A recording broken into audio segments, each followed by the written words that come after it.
I was sipping my morning coffee, scrolling through code on my laptop, when the buzzer on our driveway gate started screaming like a fire alarm, and there she was on the camera feed, Maura Hensley, the HOA tyrant of Pine Hollow Estates, jabbing the button like it owed her money, demanding I let her into my home.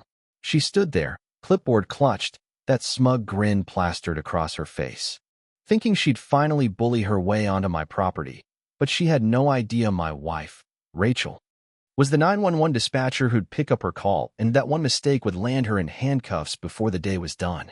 The look on her face when the cops turned on her, red and blue lights painting her perfect lawn, was a masterpiece I'll never forget.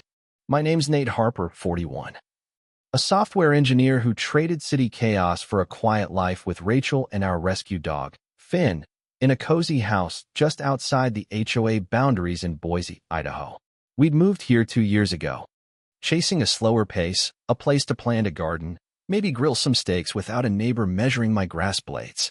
Our property's not part of Pine Hollow's HOA, deeds clear, signed in '62. No covenants, no rules, but it shares their street, and that was enough for Maura to decide we're her personal project.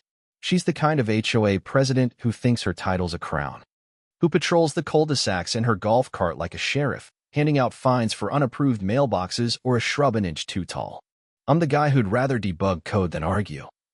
But when you come for my home, my peace, you're gonna find out I don't bend. It started a month after we settled in. Maura knocked, all smiles, holding a binder thicker than a phone book. "Welcome to Pine Hollow," she said, her voice syrupy. "I was already scanning our fence. Your porch lights aren't compliant. You'll need to swap them by next week." I kept it polite. Showed her the deed. "We're not in your HOA, Maura. Our land's private." She laughed, sharp and condescending. "Oh, Nate, everyone in this view corridor follows our aesthetic standards. Read the rules." She shoved the binder at me, 120 pages of nonsense about paint shades and gnome heights, and left before I could argue. Rachel, who'd dealt with her type through 911 calls, said, "Ignore her. She'll move on." Wishful thinking. Maura came back, week after week. Our hedges were too wild. Our mailbox clashed. Our gravel drive lowered property values. Each time, I'd repeat, "Not in your HOA," and she'd get madder, her fake smile thinning. She started taping violation notices to our gate, then sent a certified letter demanding $900 in fines for noncompliance. I saved every note, every voicemail, knowing she wouldn't stop. Things got ridiculous when she parked her golf cart across our driveway, measuring our fence with a tape measure, lecturing me on community harmony for 15 minutes while I asked her to move. Rachel suggested a restraining order, but I held off, hoping she'd burn out. Then I installed a wrought iron gate with a keypad and cameras, not to be a jerk, but to draw a line. Maura lost it, leaving voicemails demanding the code for emergency access, citing fake bylaws, threatening lawsuits. I kept it all, building a case. That Tuesday morning, the gate buzzer went wild, and there was Maura, pounding the button, face red. I hit the intercom. "Maura, we're not in your HOA. No inspection. Go home." Her voice crackled through, sharp as a knife. "Open this gate, Nate, or you'll regret it. I've had complaints, and I'm coming in." I leaned back in my chair, trying to stay calm. "I'm working. Leave, or it's harassment." She hissed. "You don't tell me my authority. 7 years I've run this HOA. You'll pay for this." She stormed off, and I thought that was it. 20 minutes later, my phone pinged, camera motion alert. Maura was back, on her phone, pacing, pointing at our house. I turned up the audio, 911. "I need police now at 428 Pine Hollow Way. I heard screams, something's wrong, and they won't open the gate." My stomach dropped. She was lying to 911, trying to force her way in. I called Rachel, but she was on shift, no answer. I watched Maura's performance, her triumphant smirk, and felt trapped, knowing cops were coming for a fake emergency. What I didn't know was Rachel had picked up that call at the 911 center. She recognized Maura's voice instantly. Those shrill rants at our door were unmistakable, and our address hit like a brick. She couldn't dismiss it, protocol strict, but she flagged it as possible false report, known harasser, and sent a welfare check, not a SWAT team. She noted Maura's history, 13 prior calls about neighbors, all baseless, and texted me, "Cops coming, stay calm, it's her." I grabbed my deed, opened the gate just enough to step out, and waited. Heart pounding, then barking inside. 2 officers rolled up, lights flashing, and Mora pounced, waving her arms. They're hiding something. I heard screams. I stepped forward, ID in hand. Officers, I'm Nate Harper, homeowner. No emergency. She's been harassing us for months because we're not in her HOA. The lead officer, Jenkins, touched his earpiece, frowning. Dispatch says this might be a false report. Mora's jaw hit the pavement. That's impossible. Someone's hurt. Jenkins held up a hand, turning to me. Sir, is your wife Rachel Harper? I nodded. Confused. She's on dispatch, says you're not HOA, and this caller's been a problem. He faced Mora, voice hard. You reported screams? She doubled down, shrill. Yes, and they locked me out. Jenkins' partner, Ortiz, spoke up. Ma'am, 911 calls are recorded. You said screams, but dispatch notes you've targeted this house before. Mora's smugness cracked. Her eyes darting as neighbors gathered. Phone's out. She's lying to protect him. She snapped. Jenkins wasn't buying it. Dispatch confirms no emergency, and your call matches a pattern. All 13 of your prior reports were false. He stepped closer, voice like steel. Mora Hensley, you're under arrest for filing a false police report and misusing emergency services. Her face cycled through shock, rage, then panic. I'm HOA president. You can't do this. But Jenkins read her rights. Cuffs clicking as Ortiz led her to the cruiser. She glared at me, spitting. This isn't over, Harper. I kept my cool, watching her empire crumble. Think it is, Mora. Old Mrs. Callahan from across the street shuffled over, voice low. We've wanted her gone for years. Nobody stood up till you. I gave my statement, heart still racing, and called Rachel. She was on break, voice steady but shaken. I knew it was her, Nate. Every word's recorded. She's done. The neighbors lingered, whispering, some nodding my way, the spell of Mora's rain breaking.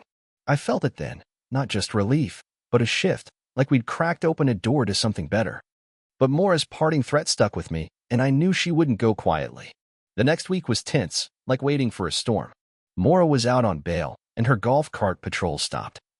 But I caught her watching our house from the street, scribbling notes. She'd left a voicemail the night of her arrest, voice low and venomous. You think you're clever, but I've got friends. You'll regret this. I saved it, added it to the pile, texts, notices, camera clips. Rachel dug into Mora's past on her lunch breaks, pulling public records. Columbus, Ohio. Complaints of HOA harassment, 1 family driven out. Richmond, Virginia, lawsuits settled out of court. Mora had a playbook, fines, lies, intimidation, and always slipped away. But she'd never faced a dispatcher like Rachel, who knew every trick in the 911 system. Things escalated fast. Thursday, I got an email from the HOA, copied to 300 residents. Safety alert. Non-compliant resident at 428 Pine Hollow Way, claiming I was endangering community standards with my gate. It included a doctored photo of our yard, trash cans added digitally. Caption: neglect threatens values. Neighbors texted me, some mad, some confused, but our friend Luis, a retired cop next door, laughed it off. She's desperate, he said, showing me his own fine for unapproved roses. Then Friday, Morris sent a certified letter. Cease gate operation or face $2,000 fine and legal action. I framed it, knowing it was her last shot before going nuclear. Saturday, 2 a.m., the cameras pinged again. Mora, in a dark hoodie, was at our gate, spray painting trespasser on the iron. She tried climbing it, slipped, and limped off, cursing. I called Rachel, who was on shift. She's unhinged, Rachel said. I'm pulling her call logs. 27 false reports in 5 years, all neighbors she hated. Rachel flagged it for the sheriff, but Mora was already planning her endgame. Sunday morning, she called 911 again, voice frantic.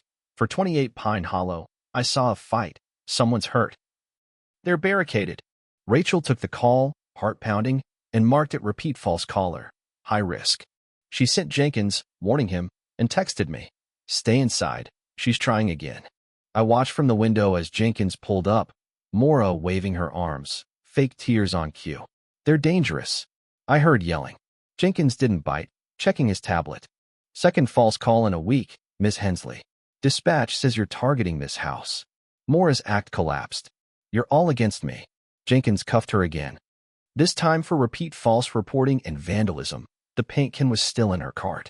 Luis and other neighbors gathered, clapping as she was loaded into the cruiser, her reign officially dead. She screamed, "I made this neighborhood," but nobody listened. Luis patted my shoulder. "You broke her, man." The trial, 3 weeks later, was a reckoning. Mora faced charges for 2 false 911 reports, misuse of emergency services, vandalism, and harassment. Rachel's recordings were gold. Every lie, every threat, crystal clear. My camera footage showed her painting the gate. Her voicemail sealed the deal. The judge, a no-nonsense woman, wasn't impressed by Mora's "I'm protecting the community" defense. "You abused emergency services and terrorized a family," she said, slamming the gavel. Mora got a $7,500 fine, 18 months probation, 250 hours of community service, and a restraining order 200 feet from our house, no contact. The courtroom buzzed when the HOA's lawyer admitted she'd faked violations against 12 other families, opening the door to lawsuits. The HOA imploded. An emergency meeting voted Mora out, 89-0, her allies fleeing. Luis ran for president, won in a landslide, and gutted the rulebook 2 pages, basic stuff like don't burn trash. Fines dropped, fees halved, meetings became potlucks. Neighbors opened up, sharing stories of Mora's reign. Fines for kids' chalk drawings, threats over holiday lights. We threw a block party. Fin chasing kids, Luis grilling, everyone laughing under string lights. Mora? She sold her house, moved to a condo an hour away, her golf cart days over. Rachel got a quiet nod from her boss. Who'd heard the tapes? "Good work, Harper," he said. No questions about protocol. Our house felt like home again. Gate secure, garden growing, Finn snoring on the porch. But I'd catch myself checking the cameras, old habits from Mora's war. Rachel and I talked late one night, her hand in mine. She thought she owned us, Rachel said, but she gave us a community. Sophie from next door drew us a picture. Our gate, flowers blooming, labeled safe place. It's on our fridge, a reminder of what we fought for. The street's alive now. Kids ride bikes, folks wave. No clipboards in sight. Mora's name's a punchline, her legacy a warning. But her kind's out there, new name, new HOA, same game. I'm ready, footage backed up, deed framed. If someone tried to control your home, would you fight or fold? Drop your story in the comments. I want to hear it. Share this if it hit you. Freedom's only yours if you hold the line.